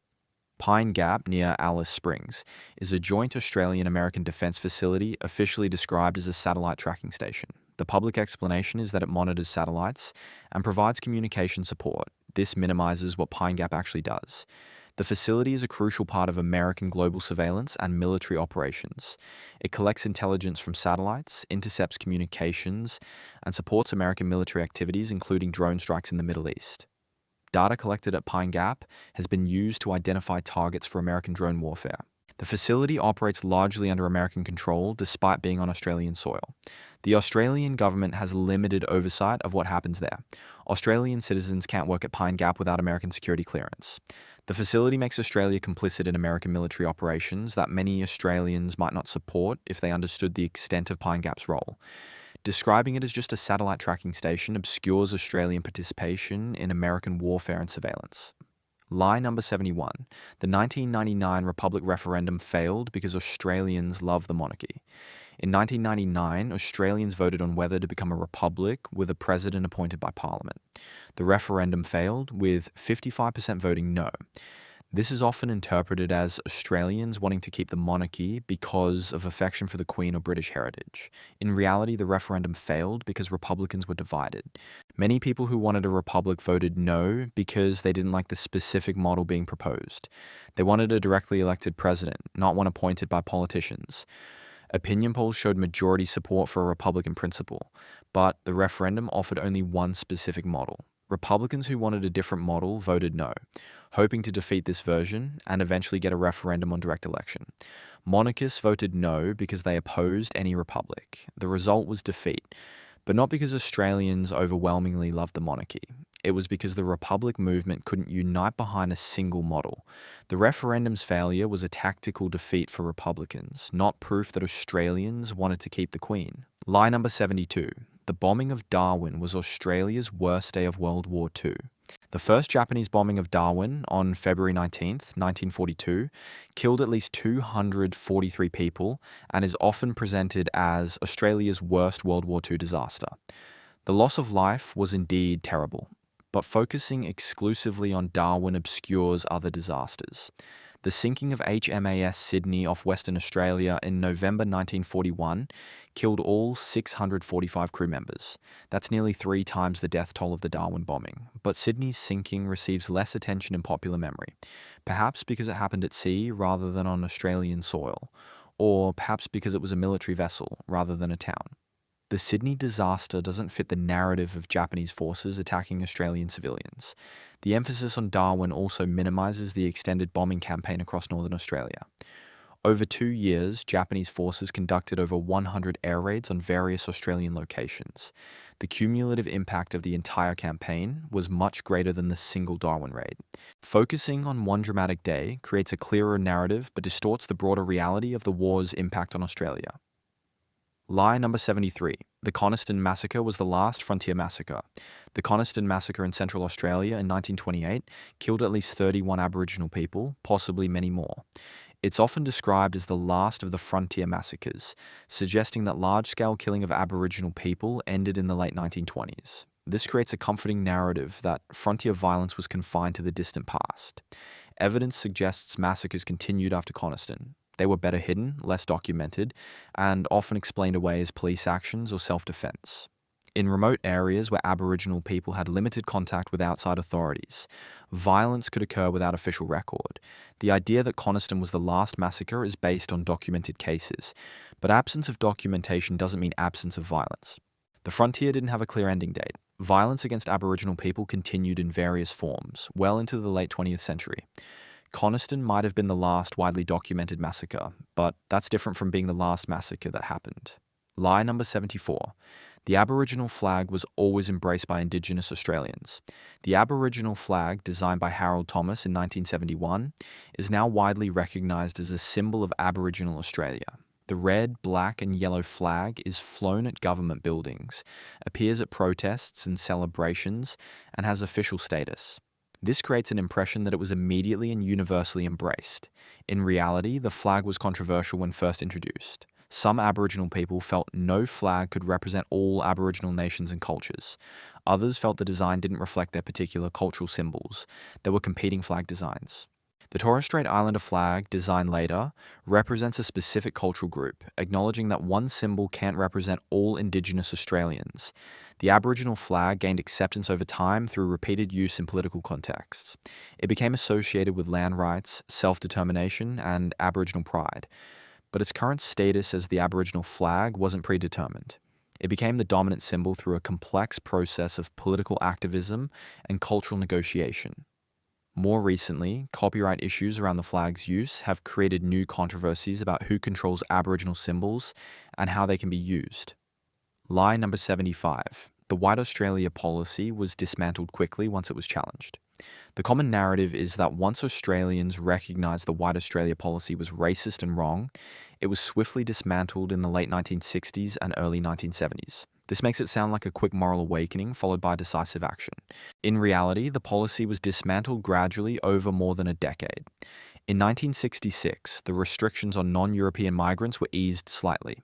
In 1973, the last racial restrictions in immigration law were formally removed. But even after that, immigration policy continued to favour European migrants through various mechanisms. Family reunion policies, skills assessments, and other criteria had disparate racial impacts. The cultural assumption that Australia should remain predominantly white didn't disappear when the legal restrictions ended. The transition was slow, contested, and incomplete. Some politicians and much of the public remained opposed to Asian immigration well into the 1980s. The speed with which the policy is described as ending obscures how long it actually took and how much resistance there was. Lie number 76. The Snowy Mountains scheme was a great multicultural success. The Snowy Mountains hydroelectric scheme, built between 1949 and 1974, employed thousands of migrant workers from over 30 countries. It's often celebrated as a triumph of multiculturalism, where people from different backgrounds work together to build something magnificent for Australia. The scheme did employ diverse workers, and that diversity was unusual for 1950s Australia. But the working conditions were harsh and dangerous. Over 100 workers died during construction. Many more were injured. Migrant workers faced discrimination and lower pay than Australian workers doing the same jobs. Different ethnic groups were segregated in camps. There was tension and sometimes violence between groups. The celebration of the Snowy scheme as multicultural success minimizes the exploitation of migrant labor. The workers built crucial infrastructure, but at significant personal cost. Many were doing dangerous work for less pay than locals would accept. The scheme's success was built on their labor and sacrifice, but the narrative focuses on engineering achievement rather than workers' experiences. Lie number 77. The Menzies era was a time of comfortable prosperity for everyone. Robert Menzies served as Prime Minister from 1949 to 1966, a period often remembered as a golden age of stability and prosperity. The 1950s and early 1960s saw economic growth, rising living standards, and expanding suburbs. The Menzies era is portrayed nostalgically as a time when Australia was comfortable and secure. This memory is class-specific and racially specific. For middle-class white Australians, particularly in cities, it may have been prosperous. But Aboriginal people were still subject to control under Protection Acts. They couldn't vote in some states, their children were being removed.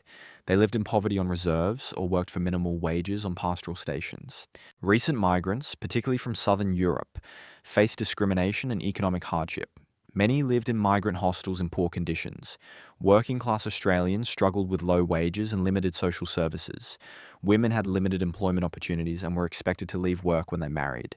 The prosperity of the Menzies era was real for some white Australians only.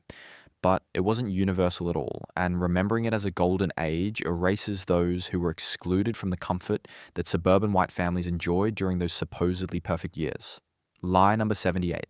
The Vietnam Moratorium marches were violent riots. The Vietnam Moratorium marches in 1970 and 1971 brought hundreds of thousands of Australians onto the streets to protest the war. These were the largest political demonstrations in Australian history to that point. Some accounts, particularly from conservative sources and law enforcement, describe the moratoriums as violent riots that required heavy police response. In reality, the vast majority of moratorium participants were peaceful. The protests were carefully organized with marshals, planned routes, and clear objectives. Most marches were ordinary Australians expressing opposition to the war. Violence, when it occurred, was usually initiated by police or by small groups on the fringes of much larger peaceful crowds. In Melbourne, over 100,000 people marched peacefully. In Sydney, similar numbers demonstrated without significant incident. Characterizing the moratoriums as violent riots served to delegitimize the anti-war movement by making protesters seem like troublemakers rather than concerned citizens exercising democratic rights. Lie number 79. The Great Depression affected everyone equally. The Great Depression of the 1930s devastated the Australian economy. Unemployment reached nearly 30%. Banks failed. People lost their homes and life savings. It's often presented as a universal catastrophe that affected all Australians equally, a shared national trauma that united the country in suffering. While the Depression was certainly widespread and its impact was felt across society, its effects were unevenly distributed along class lines. Working class people and the unemployed suffered most severely. They faced hunger, homelessness, and genuine desperation. Families broke apart under the strain. Men rode the rails looking for work that didn't exist. Soup kitchens became essential for survival. Middle-class professionals lost jobs and savings, but often had family resources, property, or connections to fall back on that cushioned the blow. Wealthy Australians, particularly those with diversified assets and investments, survived relatively intact. Some even profited from the Depression by buying distressed properties and businesses at rock-bottom prices, consolidating their wealth while others starved. The Depression exposed and deepened class divisions rather than erasing them. The experience of standing in soup lines was very different from the experience of tightening the household budget or delaying a planned renovation. Presenting the Depression as affecting everyone equally obscures these class differences and makes recovery seem like a shared triumph rather than an uneven process that benefited some Australians far more than others. Lie number 80. The Sydney Harbour Bridge was built by Australian workers. The Sydney Harbour Bridge, completed in 1932, is an iconic Australian landmark. It's celebrated as a triumph of Australian engineering and construction. While Australian workers certainly contributed significantly to building the bridge, the project relied heavily on imported expertise and materials. The chief engineer, John Bradfield, was Australian, but the design was largely based on plans from British firm Dorman Long. The steel for the bridge was manufactured in England and shipped to Australia. Skilled steel workers and engineers were brought from Britain because Australia lacked sufficient expertise in large-scale steel bridge construction. This was common for major infrastructure projects in early 20th century Australia. The country's industrial base wasn't yet developed enough to manufacture everything locally.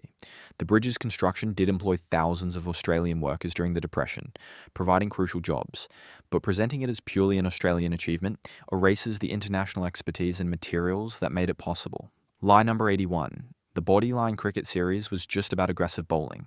The 1932-33 Ashes cricket series between England and Australia became known as the Bodyline series because England employed a bowling tactic that targeted batsmen's bodies rather than the wicket. The tactic was designed to neutralise Australian batsman Don Bradman. The series is often presented as just about cricket, about aggressive tactics that cross the line of sportsmanship. In reality, Bodyline became a diplomatic incident that strained relations between Australia and Britain. The Australian Board of Control cabled the Marylebone Cricket Club, accusing England of unsportsmanlike conduct. The British government became involved. There were suggestions the controversy could affect broader political and economic relations. Bodyline touched on Australian nationalism, on resentment of British attitudes, on questions of fair play and colonial relationships. It wasn't just about cricket. It was about how Australia related to Britain, about respect and identity, about whether Australians would accept British dominance in all spheres or demand equality. Lie number 82. The referendum to allow Commonwealth control of Aboriginal affairs was about helping Aboriginal people. The 1967 referendum asked two questions. One removed the section excluding Aboriginal people from the census. The other gave the federal government power to make laws regarding Aboriginal people, which had previously been a state responsibility. The campaign for the referendum emphasised that it would allow the federal government to help Aboriginal people, to address disadvantage and discrimination that state governments had failed to fix. While many supporters genuinely believed federal intervention would help, the referendum didn't specify how the power would be used. It simply gave the Commonwealth authority to make laws. In subsequent decades, that power was used in various ways, not all of them beneficial to Aboriginal people. The Northern Territory intervention in 2007, which suspended the Racial Discrimination Act and imposed controls on Aboriginal communities, was enabled by Commonwealth power granted through the 1967 referendum. The power could be used to help or to control. The referendum itself was neutral on that question. Presenting it as purely about helping Aboriginal people obscures that it was about power, and power can be used for different purposes. Lie number 83. The Petrov defection revealed massive Soviet infiltration of Australia. The Petrov affair in 1954 is sometimes presented as revealing extensive Soviet espionage networks in Australia. The documents Petrov provided supposedly showed Soviet attempts to recruit Australian officials and influence Australian politics. In reality, the evidence of actual espionage success was thin. The documents suggested Soviet intelligence was interested in recruiting Australians, which is unsurprising. Every intelligence service tries to recruit foreign assets, but evidence of successful recruitment or significant intelligence gathered was minimal. Some of the documents were of questionable authenticity. The Royal Commission that followed was more about political theatre than uncovering genuine security threats. It damaged reputations based on flimsy evidence. The affair was useful politically for the government, but probably overstated the actual Soviet intelligence presence in Australia. Cold War paranoia and domestic political advantage combined to make the Petrov affair seem more significant than the actual espionage it revealed. Lie number 84. Conscription during Vietnam was necessary for national defence. The Australian government introduced conscription for the Vietnam War through a birthday ballot system in 1964. Young men whose birth dates were drawn in a lottery would be required to serve in the military for 2 years, with a possibility of deployment to Vietnam. The government justified conscription as necessary for national defence, claiming volunteer numbers were insufficient to meet Australia's military commitments and that the nation needed a larger trained force to ensure security. The argument was that Australia faced regional threats and needed a strong military capability that only conscription could provide. In reality, conscription was primarily about maintaining the American alliance and demonstrating commitment to the United States. The United States expected Allied support in Vietnam, and sending conscripts allowed Australia to deploy more troops than volunteers alone would provide, showing Washington that Australia was a reliable ally. But Vietnam wasn't defending Australian territory. The war was fought thousands of kilometres away in Southeast Asia. The domino theory justifying Australian involvement, the idea that communist victory in Vietnam would lead to communist expansion throughout the region threatening Australia, proved false. Vietnam fell to communism in 1975, and the predicted cascade of falling dominoes never materialised. Conscription forced young men to fight in a foreign war that had little to do with defending Australia. The national defence justification was a cover for alliance politics and regional strategy.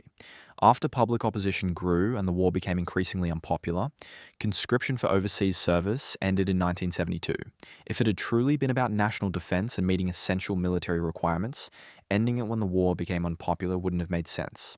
The fact that conscription could be abandoned when politically convenient reveals it was never truly necessary for defence. Lie number 85. The Darwin Rebellion of 1918 was about soldiers misbehaving. In December 1918, about 1,000 soldiers awaiting return to southern Australia after World War I mutinied in Darwin. They refused orders, took control of the town's facilities, and demanded better conditions and faster repatriation to their homes.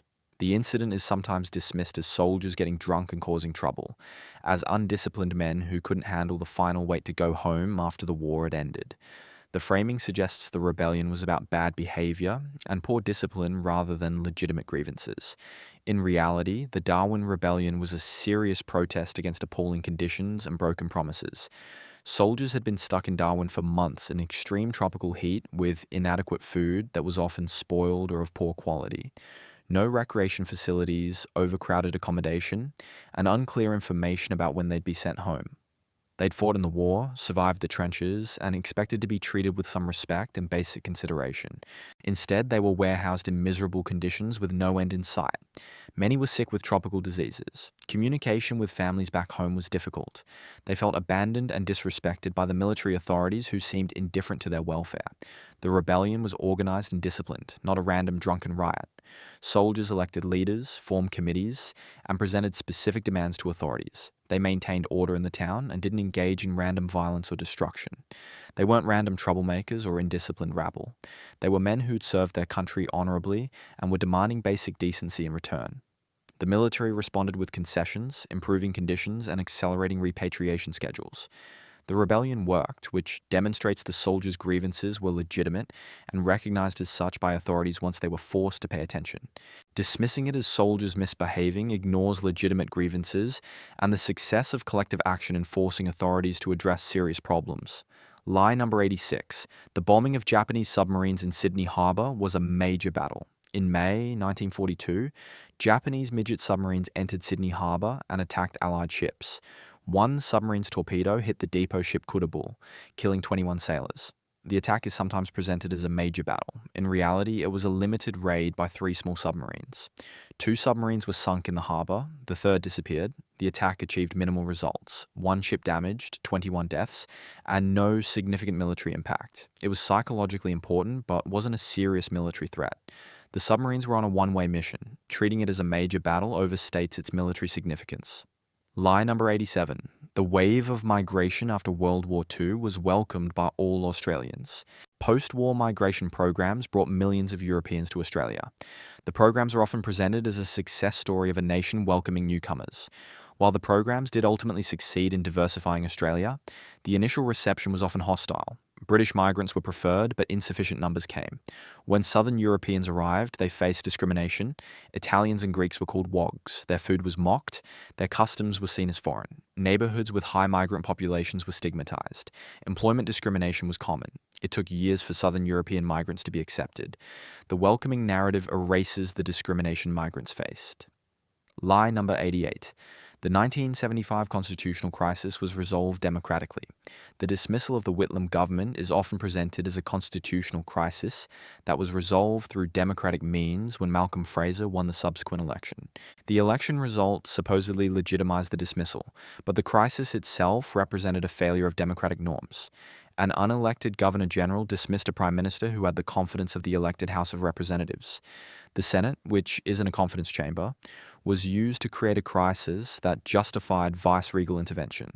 The process bypassed normal democratic accountability. Fraser won the election, yes, but that doesn't make the dismissal itself democratic. Voters weren't asked whether they supported the Governor-General's action. They were presented with a fait accompli and asked to choose between Fraser and Whitlam after Whitlam had already been removed. The crisis showed that unelected officials could override elected governments under certain circumstances. That's not democracy functioning well. It's democracy being circumvented. Lie number 89. The Royal Commission into the British nuclear tests protected public health. In the 1950s and early 1960s, Britain conducted nuclear weapons tests at Maralinga and MU Field in South Australia, and at Montebello Islands off Western Australia. The tests exposed Australian servicemen, Aboriginal people living in the area, and potentially wider populations to radiation. In 1984, a Royal Commission investigated the tests. The Commission found that safety procedures had been inadequate and that Aboriginal people had been exposed to radiation. It's sometimes presented as the government finally addressing the issue and protecting public health. In reality, the Royal Commission came decades too late. People had already been exposed, servicemen had already developed cancers and other illnesses. Aboriginal people had already suffered health impacts. The Commission documented harm that had already occurred rather than preventing it. Cleanup of contaminated sites was inadequate. Compensation schemes had restrictive eligibility criteria.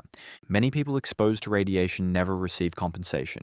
The Royal Commission was important for establishing the facts, but it didn't undo the damage or fully address the injustice.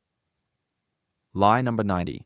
The Battle of Kapyong was Australia's greatest achievement in the Korean War. In April 1951, Australian forces helped defend against a Chinese attack at Kapyong in Korea. The battle is celebrated as a significant Australian military achievement, with the battalion receiving an American Presidential Unit citation. It was indeed a successful defensive action, where Australian troops held their position against larger forces. But presenting Kapyong as Australia's greatest Korean War achievement focuses attention on one dramatic battle while ignoring the broader context of Australian involvement. Australian forces served in Korea for 3 years in a war that killed over 300 Australian servicemen. Many actions, patrols, and engagements went unremarked. The focus on Kapyong creates a single, heroic narrative that overshadows the sustained, often unglamorous work of military service. It also avoids questions about whether Australia should have been in Korea at all, about the political decisions that sent troops to a war on the other side of the world. Lie number 91. The Franklin Dam controversy was just about saving a river. In the early 1980s, Tasmania planned to dam the Franklin River for hydroelectric power. Environmental groups opposed the dam, arguing it would destroy wilderness and Aboriginal heritage sites. The controversy became a major political issue. The Greens movement emerged from the campaign. The federal government intervened to stop the dam, leading to a High Court case about Commonwealth environmental powers. The controversy is often presented as simply about environmentalism, about saving a beautiful river. While environmental concerns were central, the Franklin Dam controversy was also about state versus federal power, about economic development versus conservation, about whether Tasmania should control its own resources or whether national environmental concerns could override state development plans. It was about the rise of environmental politics as a major force. It involved questions of Aboriginal heritage that had been ignored in earlier development debates. The Franklin Dam controversy wasn't just about one river. It was about changing values and political priorities in late 20th century Australia. Lie number 92. The Chamberlain case was about a dingo taking a baby. In August 1980, Azaria Chamberlain disappeared from a campsite at Uluru. Her mother, Lindy Chamberlain, claimed a dingo had taken the baby. Initially, authorities accepted this explanation. Later, Lindy and her husband Michael were charged with murder. Lindy was convicted and imprisoned. Years later, new evidence led to her conviction being overturned. The case is remembered for the question of whether a dingo could take a baby, but the case was really about much more than that. It was about media sensationalism, forensic science failures, religious prejudice against the Seventh-day Adventist Chamberlains, sexism in how Lindy was portrayed and judged, and the Australian public's readiness to believe the worst. Lindy was convicted partly because she didn't perform grief in ways people expected. She was too controlled, too composed. The media created narratives about evil mothers and strange religious beliefs. The scientific evidence was flawed but presented with certainty. The case revealed deep problems with the justice system and media culture. Reducing it to a question about dingoes obscures all of that. Lie number 93. The 1956 Melbourne Olympics showed Australia was a modern nation. Australia hosted the 1956 Summer Olympics in Melbourne, the first time the Games were held in the Southern Hemisphere. The Olympics are presented as Australia's coming of age, proof that the country was modern, sophisticated, and ready to take its place on the world stage. The Games were successful in many ways. Athletes performed well. The event was generally well organised. But the Olympics also revealed Australia's limitations and prejudices. The White Australia policy was still in force. Aboriginal athletes who competed for Australia faced discrimination at home despite representing the country internationally. The Games required massive government spending at a time when infrastructure and social services had significant gaps. Some of the Olympic facilities were built on Aboriginal land without proper consultation or compensation. The Olympics showcased Australia to the world, yes, but they also papered over ongoing inequalities and injustices. Presenting them as pure triumph ignores the context of the Australia that hosted them. Lie number 94. The Cowra breakout was a failed escape attempt. In August 1944, over 1,000 Japanese prisoners of war attempted to break out of a camp at Cowra in New South Wales. The breakout resulted in the deaths of 4 Australian soldiers and 231 Japanese prisoners. It's the largest prison breakout in history. The event is sometimes presented simply as a failed escape attempt, prisoners trying to get away and being stopped. In reality, the Cowra breakout was a mass suicide mission. Many Japanese prisoners believed capture was dishonorable and death was preferable. The breakout wasn't primarily about escaping. It was about dying in a final attack rather than remaining prisoners. Japanese military culture at the time emphasized death over surrender. Many prisoners charged directly at machine guns, seeking death rather than escape. Australian guards were shocked by prisoners' willingness to die. The breakout revealed cultural differences in attitudes towards surrender, honor, and death. Understanding it requires grappling with those differences, not just seeing it as prisoners trying to escape. Lie number 95. The Hilton bombing was the work of international terrorists. In February 1978, a bomb exploded outside the Hilton Hotel in Sydney during a Commonwealth Heads of Government meeting. 3 people were killed. The bombing was attributed to the Anandamaga religious group, and several members were convicted.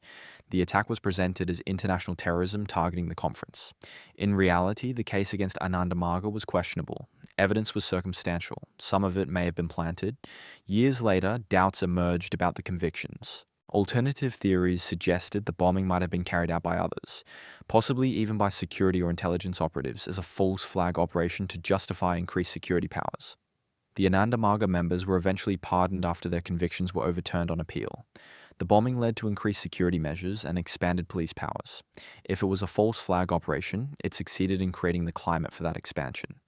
Even if it wasn't, the rush to blame Anandamaga and the questionable evidence raised serious questions about the investigation. Lie number 96. The Balibo Five were killed in crossfire during fighting. In October 1975, 5 journalists, the Balibo Five, were killed in East Timor during Indonesia's invasion. Indonesian forces and the Australian government initially claimed the journalists were killed accidentally in crossfire during fighting. This version of events suggested their deaths were tragic but unintentional. Evidence has since established that the journalists were deliberately killed by Indonesian forces who knew they were journalists. They were executed to prevent them from reporting on the invasion. The Australian government knew or suspected this truth but accepted Indonesia's cover story. Australian intelligence had information about the journalists' deaths that contradicted the official Indonesian account. The government prioritised relations with Indonesia over investigating the deaths of Australian citizens. The crossfire story was maintained for years to avoid diplomatic tension. The families of the Balibo Five fought for decades to establish the truth.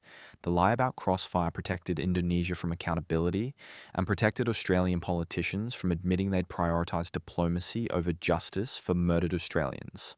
Lie number 97. The Aboriginal Land Rights Act solved the land rights issue. The Aboriginal Land Rights Act, 1976, was the first Commonwealth legislation to recognise Aboriginal land rights. It allowed Aboriginal people in the Northern Territory to claim unalienated Crown land if they could prove traditional ownership. The Act is presented as a major achievement that addressed Aboriginal land claims. While the Act was certainly significant and enabled some successful land claims, it didn't solve the land rights issue. The Act only applied to the Northern Territory. Other states had to pass their own legislation, which varied in scope and effectiveness. The Act required proving continuous traditional connection to land, which was difficult or impossible in areas where Aboriginal people had been forcibly removed. Successfully claimed land often had limited economic value. Mineral rights were retained by the Crown in many cases. The Act established a framework but didn't return anywhere near the amount of land that had been taken. Most land in Australia remains alienated from Aboriginal ownership. The Act was a step but not a solution. Lie number 98. The Children Overboard affair was an intelligence failure. In October 2001, during an election campaign, the Australian government claimed that asylum seekers on a boat had thrown their children overboard to force rescue. The claim was used to justify tough border protection policies and to portray asylum seekers as willing to harm their own children for strategic advantage. Photos were released to the media showing children in water, supposedly thrown overboard by their parents. The claim was emotionally powerful and politically devastating. It reinforced negative attitudes toward asylum seekers and supported the government's harsh deterrence policies. Immigration Minister Philip Ruddock and Prime Minister John Howard repeated the claim in media appearances and campaign events. Later evidence showed the incident never happened. The photos presented as showing children in water after being thrown overboard actually showed children in water after their boat, known as SIEV-4, suffered engine failure and began sinking. The Navy had rescued them after their overcrowded vessel got into difficulty. Nobody had thrown children overboard. The government claimed they had been misled by initial reports from Navy personnel and that it was an intelligence failure, an honest mistake based on confused information in a chaotic situation at sea. Defense officials supposedly misunderstood what had happened and passed along incorrect information that ministers then repeated in good faith. In reality, officials knew within days that the children overboard claim was false. Corrections were sent up the chain of command. Navy personnel clarified what had actually occurred. The photos were identified as showing a boat sinking, not children being thrown. They continued to use the claim in the election campaign anyway, despite knowing it was untrue. The Prime Minister and senior ministers were briefed that the claim was wrong, but continued to repeat it publicly throughout the campaign, right up to Election Day. This wasn't an intelligence failure or an honest mistake. It was a deliberate decision to maintain a politically useful lie during a crucial election. When the truth emerged after the election through a Senate inquiry, it revealed that the government had knowingly misled voters on a key campaign issue. An inquiry found that senior public servants and ministers had known the truth but allowed the lie to persist because correcting it would have been politically damaging. Calling it an intelligence failure absolves politicians of responsibility for deliberate deception and minimises what was actually a conscious choice to mislead the Australian public for electoral advantage. Lie number 99. Indigenous disadvantage is just about lack of education and employment. Contemporary discussions of Indigenous disadvantage often focus on the gap in education and employment outcomes between Indigenous and non Indigenous Australians. Closing the gap policies target these areas with specific metrics and funding. The framing suggests that if Aboriginal people just get more education and jobs, disadvantage will end. This reduces complex historical and ongoing injustices to individual deficits that can be fixed through better services. In reality, Indigenous disadvantage is the result of dispossession, cultural destruction, ongoing discrimination, and policies that have systematically undermined Aboriginal communities for over 2 centuries. Poor health outcomes result from intergenerational trauma, environmental factors including housing quality and access to clean water, and inadequate healthcare that doesn't meet community needs. Educational disadvantage results from schools that don't respect Aboriginal culture, from poverty, from the ongoing impacts of the stolen generations, and from lower expectations. Employment discrimination means qualified Aboriginal people are less likely to be hired and face barriers to promotion. Focusing only on education and employment gaps treats symptoms while ignoring causes. It suggests Aboriginal people need fixing rather than acknowledging that colonial structures create disadvantage. Real change requires addressing root causes, not just symptoms. And there you have it. 99 lies that shaped how Australians understand their history.